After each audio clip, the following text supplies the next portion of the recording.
Hello and good evening to you again from the Coatbridge Stadium in the 1983 CIS Insurance Scottish Indoor Bowls Championships. Tonight we're concentrating on the National Junior Singles Final, and that of course is for bowlers under the age of 31. And we're looking tonight for the winner of this trophy, won last year by Jim Roxburgh of the Headwell Club. The finalists are firstly from the Blantyre Club, John Campaign, who beat Ian Hunter of Dundee in his semi-final, and Robert McCulloch from Ayr, who had a victory over Stuart Pagan of Dunfermline in his semi-finals. That's John Campaign from the Blantyre Miners Welfare Indoor Bowling Club. 28-year-old, and in fact at the age of just 17 won the Scottish Public Singles Championships. That was back in 1972, and obviously would love to add to that the National Junior Singles here today.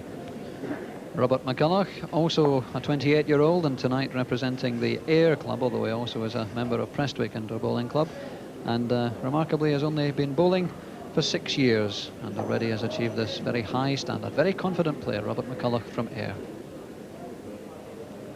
And once again we have a very large and, as always, a very knowledgeable crowd here at Coatbridge for these championship finals. And there's the scoreline after 4 ends of this final, all in singles and absolutely level at 2 each. John Campaign to get the 5th end underway. Both players having settled really very well.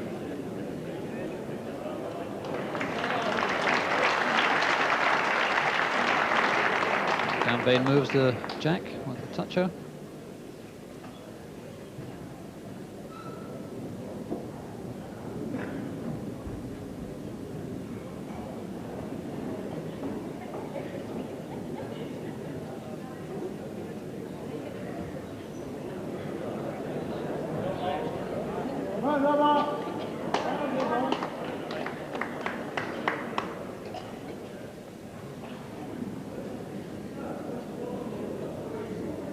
Possibly just enough to take a shot there from McCulloch, but nothing very close.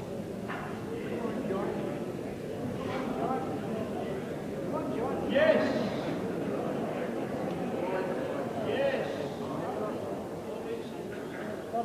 With me in the commentary box is David Rees-Jones.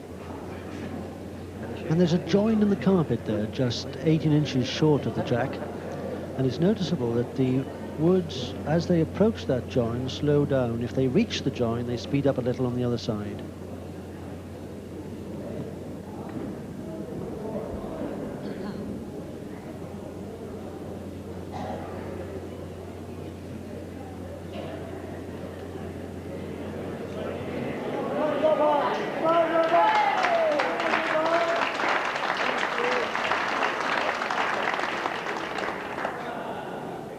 Well, that's the shot.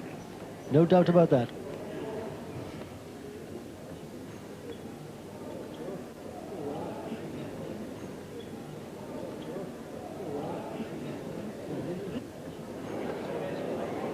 John Campaign a little overweighted there. Could still be 2 down.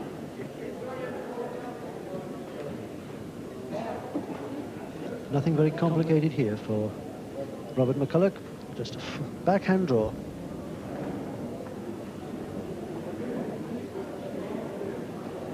He's got great green this time if he's got good weight. His weight's good too. What a good ball.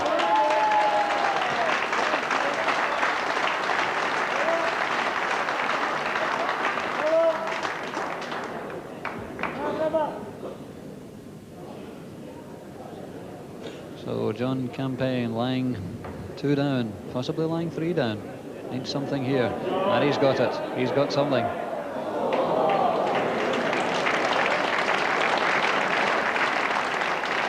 What a great effort.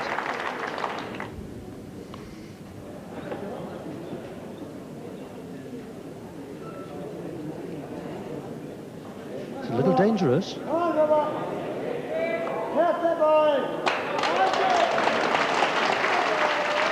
I think we saw there just how dangerous that could have been, because had he struck the shot ball, it could have pushed the jack over to Campaign's back ball there, but Roberts McCulloch will score 2 shots and go into the lead by 4 shots to 2. However, Campaign struck back with a 3 at the next to make it 5-4 in his favour at the start of the 7th. And here comes his opening delivery of the end.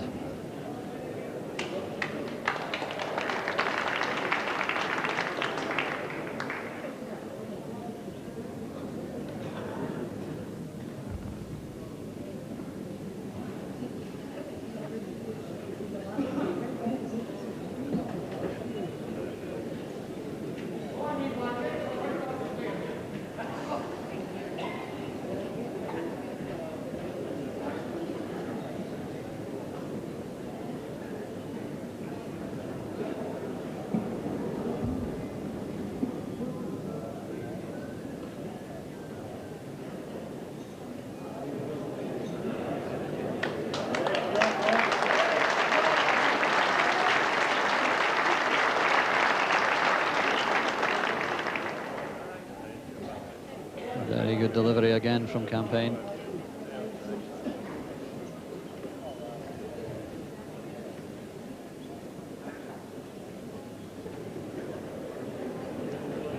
Here comes McCulloch's reply, and it's a good one. It's just going to slip beyond the shot pole, I think.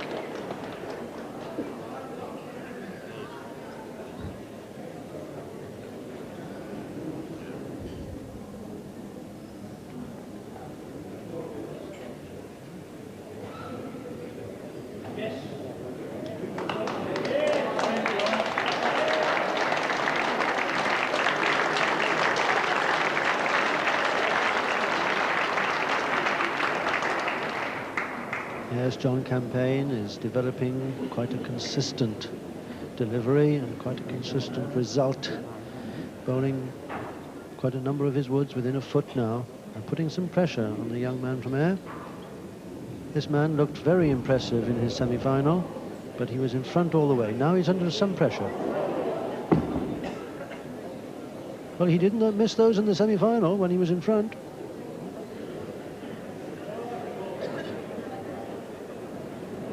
Would you have played that shot in those circumstances, David?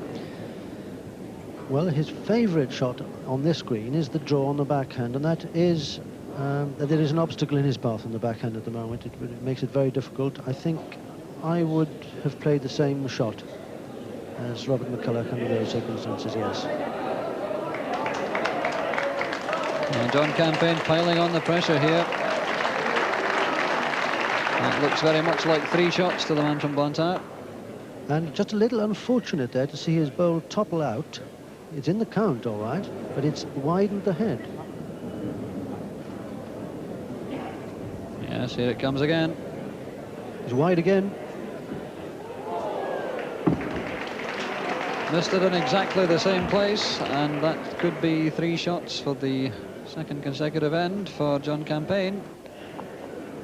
So that was 2 threes in a row for Campaign. Let's now move on to the next end, and there's more trouble for McCulloch. As you can see, he's lying 2 down with 1 ball each to come and Campaign to play.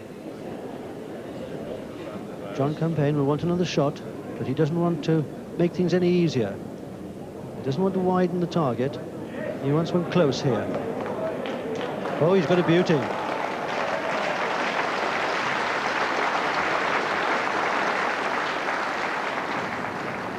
This is very interesting indeed, because McCulloch really, it has to be said, had it all his own way in the semi-final, was never really under any pressure, and now he's finding himself under quite a lot of pressure. And I'm surprised to see that he's not using more weight than he is. He's using very neat weight here. He's got a good bow. Oh, well played.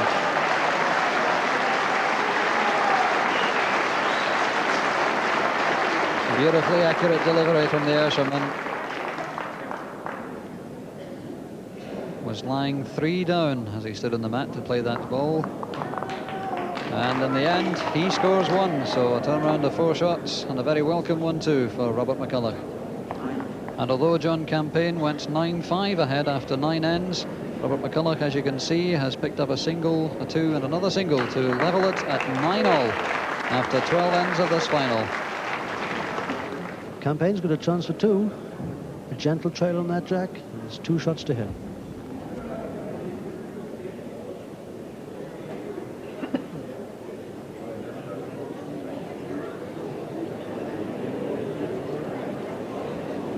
He was certainly playing the weight. And it's characteristic of the backhand in this direction that the bowls with just a shade of weight hold off. They just don't want to bend. It's a very difficult shot to play.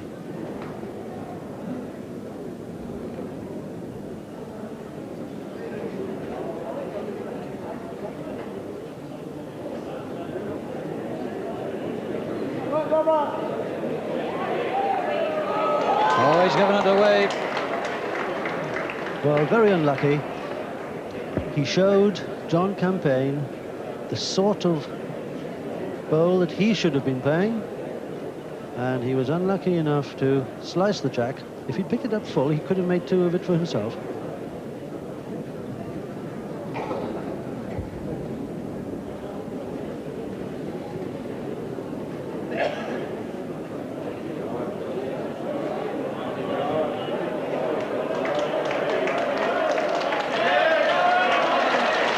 And he's done just that quite perfectly.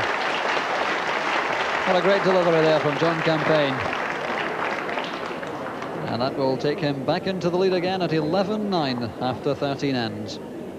And Campaign stretched that lead over the next 3 ends to 16-10. So let's pick it up with that scoreline at the start of the 17th. And again a very good opening ball from the Blantyre man. He's beginning to look very much like a champion. But as we've seen in the semi-final, and indeed in this final, Robert McCulloch has a tremendous knack of pulling out shot-saving bowls. That one, though, is going to be very hard to beat.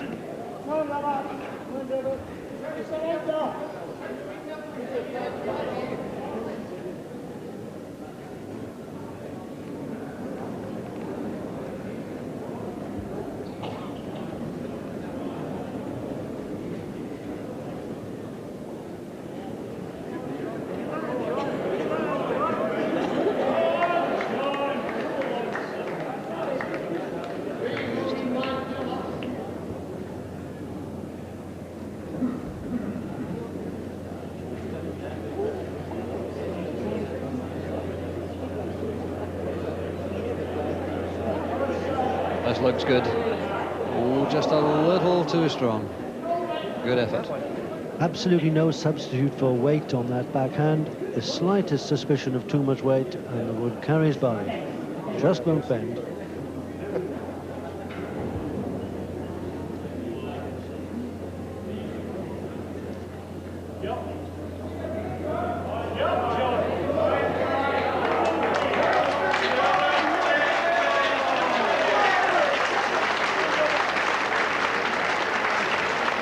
Well, it's a good shot. It's a second shot, but it has opened it up just a little bit, David, hasn't it?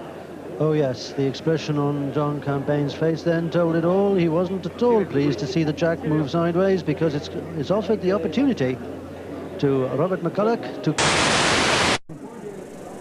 one wood on the left, more or less level with the jack, and by moving the jack only 2 or 3 feet. So the perfect shoulder there for him to do it.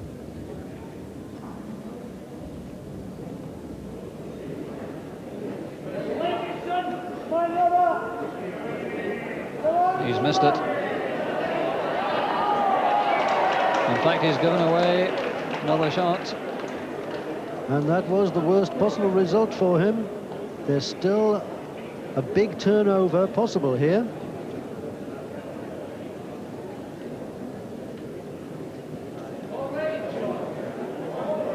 So John Campaign hasn't achieved his objective here at all, I don't think. He's drawn another shot, perhaps.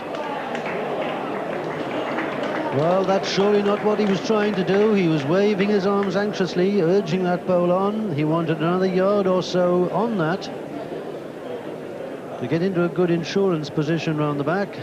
He's failed miserably to do that, and the chance is still on for a big turnover. This is what the game's all about. 6 shots in the game. 3 shots here would mean 19-10 to John Campaign.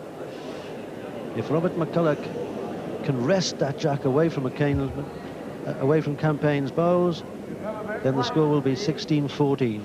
What a difference lies in the fate of this bowl.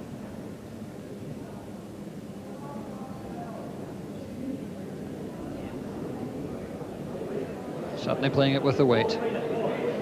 He's got something, surely. Took it on the wrong side, but he's saved. Could still be 3 down. Well, my goodness, after all of that, just the one shot to John Campaign. 17-10 to the man from Blantyre. 17 ends completed, and at any point from here on in, John Campaign can win this match in the one end.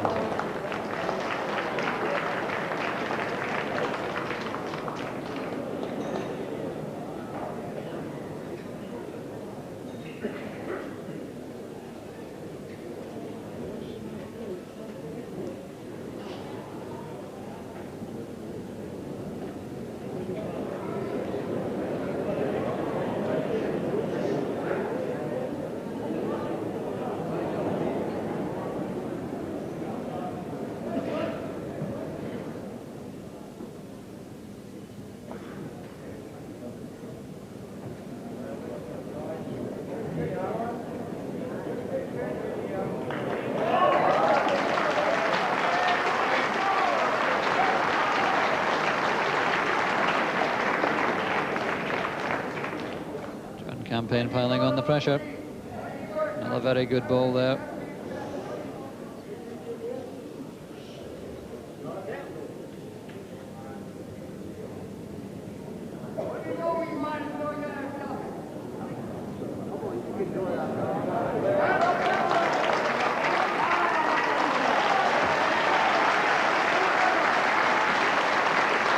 An acknowledgement of the applause from Robert McCulloch.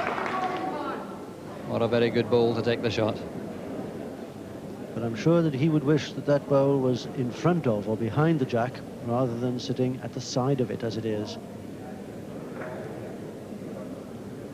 If John Campaign can pick up the jack, make it travel a foot. Oh, brilliant bowl.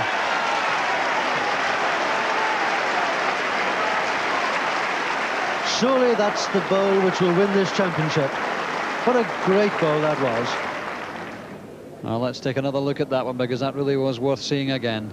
McCulloch lying shot, and Campaign playing it quite perfectly, picking up the jack, pushing it through onto his own back bowl, and now he lies too. Quite superb.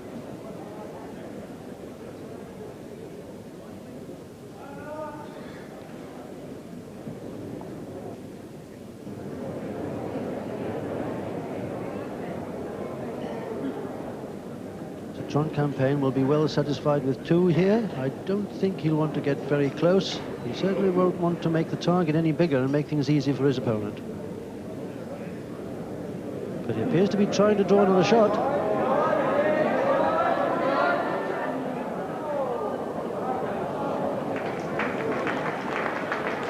And that's finished well. Doesn't make things any easier at all. Finishing on line with the jack, presenting McCulloch with even more of a problem. He can see less of the jack than he could before.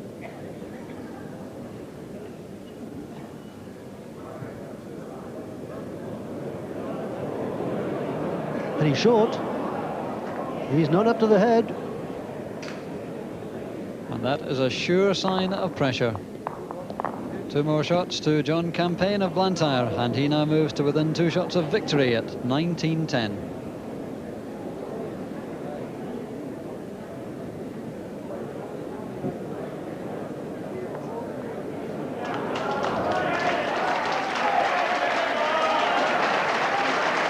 And a toucher with the opening ball. His confidence is sky high, bowling tremendously well. And presenting Robert McCulloch here from air with all the problems.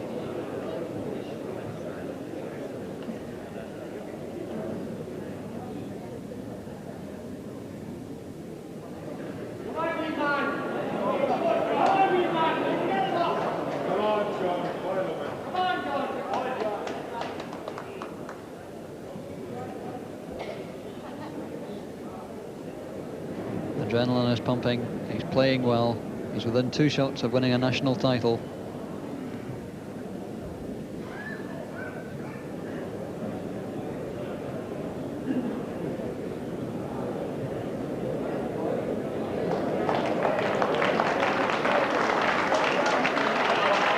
He's got another shot. Not quite so close as his first, but an even better position. That stops young McCulloch from approaching the jack.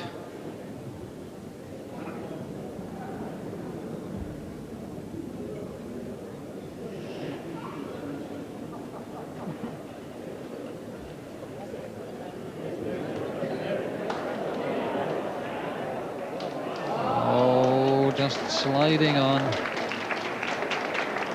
I don't think it's even second shot.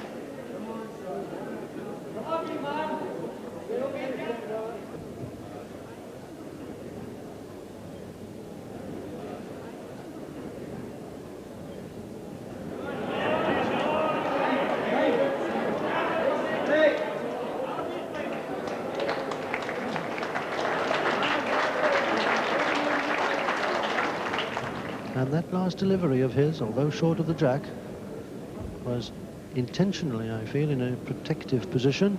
It's made the angle a little more difficult for Robert McCulloch. He's very well played if he's got the weight. Well, that showed just how good a bowl that was in front.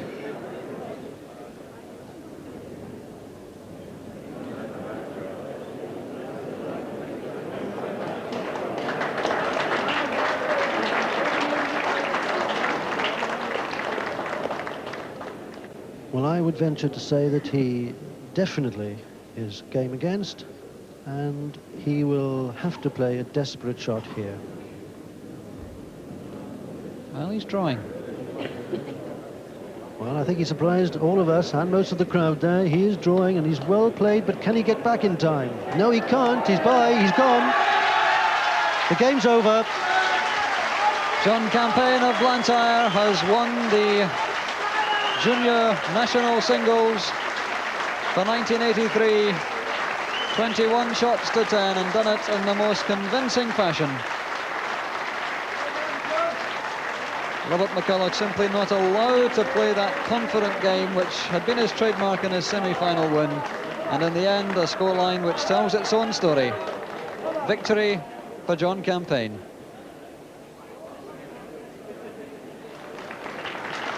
So for the first time, the junior singles title goes to Blantyre, to this man, John Campain, the 28-year-old local government officer.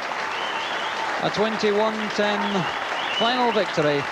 And he'll receive that CIS trophy from Mr. Peter Carmichael, the Divisional Superintendent for CIS Insurance. And what a popular winner he is. John Campain is the junior champion. We'll be back at Coatbridge next Wednesday night to move on to the national title, the senior title. For the moment, from David Rhys-Jones and myself, goodbye.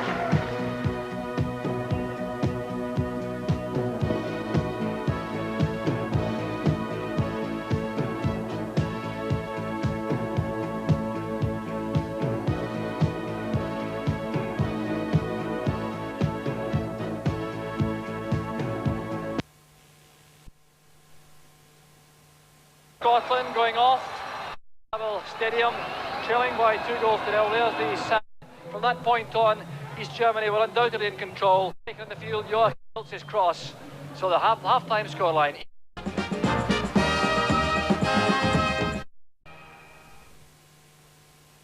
Thank you very much, very, very much. The favorite centers. With his familiar parts. It's Gordon. Even transmit. Oh, great one. Naturally, you're a scholar. Some end on December that, it'll be gone. Chargeable shaver so much, I bought the company.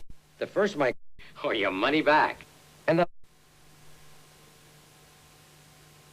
When visiting Grandpa in the Light Walrus went to considerable trouble to be sure he had a good supply of Heinz baked beans.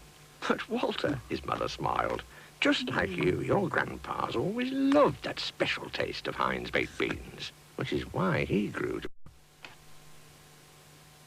And Walter was relieved to learn his grandpa knew that the best loved beans are...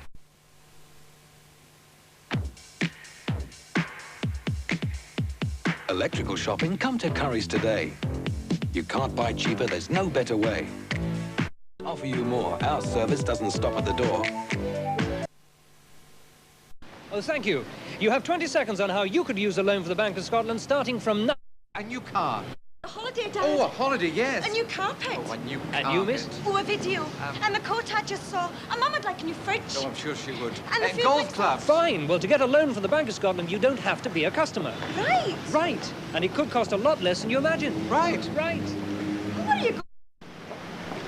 Half a...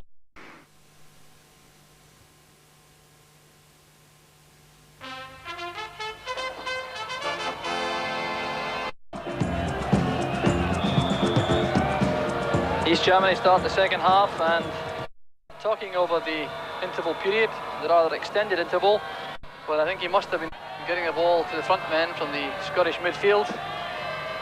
Bigger indeed up front for Dalglish and Archibald. So we'll see how that may be affected in this second half, but this man was very impressive in the first half, Hans-Uwe Pilt. Wark read it well. Scottish defence once again. Ernst is with him.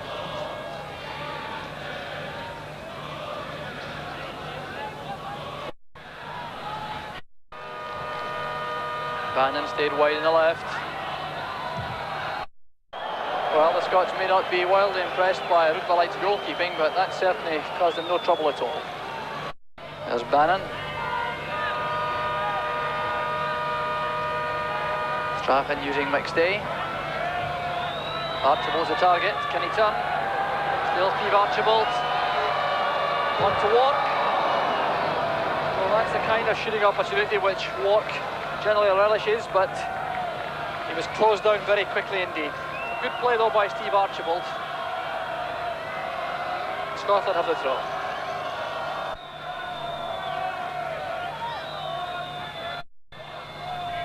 Distract. Picks that out of the 6'6" frame, making a difference there. Back now with Reich. Steinbach to Zitschke. Ernst again. Is Creer.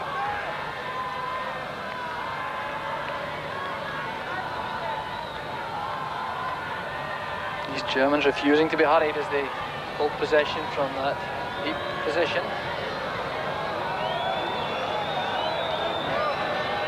Stahlmann starting it again. There's Pilt. Careless one picked up by McLeish. Barron's pass from Albiston. Runs by Killer. The East Germans grow in confidence. Richter. Miller will have to be quick. Well, that's when he's at his very best, Willie Miller. Richter got the break of the ball off McLeish, and Miller going in with that excellent sharp tackle. So now Scotland going to make a change. Number 15 is Frank McGarvey, number 8 is Paul McStay. Off, and Frank McGarvey will go on to earn his 4th cap. That clearly means a change in the Scottish tactics. McStay's found it very difficult to be as influential in midfield as he usually is for Celtic. So McGarvey now joining Steve Archibald up front, Dalglish dropping into midfield. The referee will have that corner kick taken again because there was still some activity in the touchline. So 1 hour of the match gone. East Germany still leading by 2 goals to 0. Both the goals in the first half from Creer and Streich. Scotland now trying to change the pattern somewhat.